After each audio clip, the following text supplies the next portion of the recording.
નમસ્તે મિત્રો, દ્વારકા, પોરબંદર, જુનાગઢ, અમરેલી સહિત 10 જિલ્લામાં આજે અતિભારે વરસાદનું રેડ એલર્ટ આપવામાં આવ્યું છે. ગીર સોમનાથ અને રાજકોટ જિલ્લામાં પણ ભારેથી અતિભારે વરસાદની આગાહી. 11 જિલ્લામાં યલો એલર્ટ. આગામી સપ્તાહમાં પણ મેઘની સટાસટી યથાવત રહેશે. છેલ્લા કેટલાક દિવસોથી ખાસ કરીને મેઘરાજા સૌરાષ્ટ્રને ધમરોળી રહ્યા છે. ગઈકાલે પણ અનેક સ્થળોએ ભારેથી અતિભારે વરસાદ પડ્યો હતો અને આજરોજ પણ દ્વારકા, પોરબંદર, જુનાગઢ, અમરેલી સહિત 10 જિલ્લામાં અતિભારે વરસાદની આગાહી સાથે હવામાન વિભાગે રેડ એલર્ટ આપેલ છે. આ ઉપરાંત આજરોજ પણ ગીર સોમનાથ અને રાજકોટ જિલ્લામાં ભારે વરસાદની આગાહી યથાવત છે. જ્યારે આજે રાજકોટ શહેર જિલ્લામાં 1.5 થી 5 ઇંચ સુધીનો વરસાદ પડી શકે છે. આજરોજ ગીર સોમનાથ અને રાજકોટ સહિત 11 જિલ્લામાં ઓરેન્જ એલર્ટ આપવામાં આવેલ છે અને મધ્ય ગુજરાતમાં 5 જિલ્લામાં યલો એલર્ટ અપાયું છે.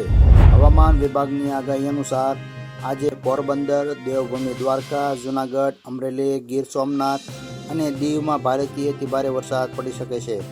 જ્યારે રાજકોટ, જામનગર, ભાવનગર, કચ્છ જિલ્લામાં ભારે વરસાદનું એલર્ટ છે.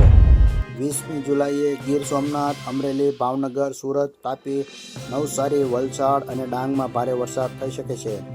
જ્યારે કચ્છ, મોરબી, સુરેન્દ્રનગર, રાજકોટ, દેવભૂમિ દ્વારકા, પોરબંદર, જુનાગઢ, બોટાદ, અમદાવાદ, ગાંધીનગર, મહેસાણા, પાટણ, બનાસકાંઠા, સાબરકાંઠા, અરવલ્લી, મહીસાગર, પંચમહાલ, દાહોદ, છોટાઉદેપુર, વડોદરા, આણંદ, ખેડા, ભરૂચ અને નર્મદામાં હળવોથી મધ્યમ વરસાદ થઈ શકે છે. 21 જુલાઈના રોજ અમરેલી, ભાવનગર, નવસારી અને વલસાડમાં પણ ભારે વરસાદ થઈ શકે છે.